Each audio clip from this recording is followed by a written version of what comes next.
On passe au rappel des propriétés, le domaine, l'image, la croissance, le minimum maximum.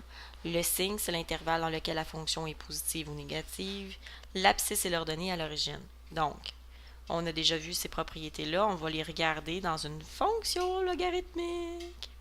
Donc, on y va avec la fonction f de x égale 2 log en base 3 de... Oh, on est gentil, la fonction est déjà mise sous la forme canonique.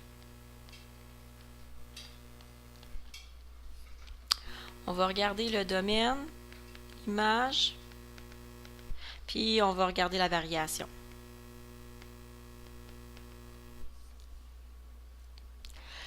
OK, bon, ben avant de le tracer, je vais chercher mes paramètres C, ABH. Pas besoin du K. D'habitude, on faisait ABHK, on va faire ABH. On met un paramètre X, un paramètre, je suis tellement habituée de dire le mot paramètre. Un axe horizontal X et un axe vertical Y. Donc, est-ce que mon C est plus grand que 1? Youpi! Pas besoin de transformer en une fonction négative. Ensuite, on va aller chercher le paramètre A, B et H. A est positif, B est positif. A, c'est 2, il est positif. B, c'est 4, il est positif. Le H, il est à 1, mais non, il est à moins 1 parce que c'est plus 1. Donc, on va aller se mettre à moins 1. Une belle petite asymptote qui aura comme règle x égale moins 1. Après, ben, on va déterminer que plus qu'on est positif, ben, on monte en avançant. Je monte en avançant. Quel est le domaine de cette fonction logarithmique-là? Ben, le domaine, c'est quand j'analyse en x, c'est quoi mon histoire? Ben, à part de moins 1 jusqu'à plus l'infini. Donc, ma fonction part de moins 1 exclue, parce que c'est une asymptote, elle ne touchera jamais, vers plus l'infini. C'est quoi l'image? Les réels, c'est de moins l'infini jusqu'à plus l'infini en image. Et la variation, présentement, c'est une variation qui est croissante. Dans le fond, elle est croissante sur son domaine. Elle est croissante sur tout le domaine. Donc, j'aurais pu écrire croissante sur de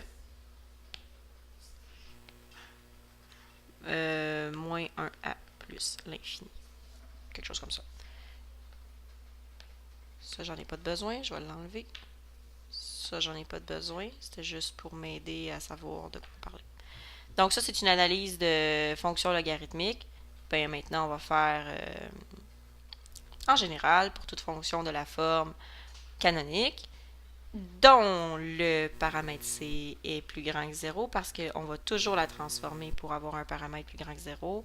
On va avoir un domaine si le B il est positif. Donc, dans le fond, si elle est à la droite de l'asymptote, donc ça part de l'asymptote vers plus l'infini. Mais si le B est négatif, tu te souviens que ça fait comme un axe de symétrie par rapport à l'asymptote. Ça pourrait ressembler à de même, tandis que ça pourrait ressembler à de même. Donc, de moins l'infini jusqu'au paramètre h exclu. L'image, ben, c'est toujours les réels parce que c'est toujours de moins l'infini à plus l'infini. On part du bas jusqu'en haut, de moins l'infini jusqu'à plus l'infini. Tout le temps une image très grande. La croissance et la décroissance, ben ça va dépendre du paramètre A. Si le paramètre A il est positif, puis que mon paramètre B est positif, parce que si tu te souviens que tu es dans la colonne du paramètre B positif, ça va ressembler à quelque chose comme ça. Donc, c'est une variation croissante. Si j'y mets un paramètre, et non pas B, mais A négatif, là, on va avoir quelque chose comme ça. La fonction va être décroissante. Dans un paramètre B qui est négatif, parce que c'est ça que je suis en train de faire dans cette colonne-ci, dans un paramètre B qui est négatif, j'ai donc subi une réflexion par rapport à l'asymptote avec un paramètre A positif. De quoi a l'air ma fonction? Elle a l'air de quelque chose comme de même, ben ça c'est décroissant. Et avec, je ne vais pas écrire un A négatif, qu'est-ce qu'aura l'air la fonction? Ben là, dans le fond, on va avoir l'air de ça. Fait que ça, c'est croissante. L'abscisse à l'origine, je te le donne. Je fais pas la démonstration.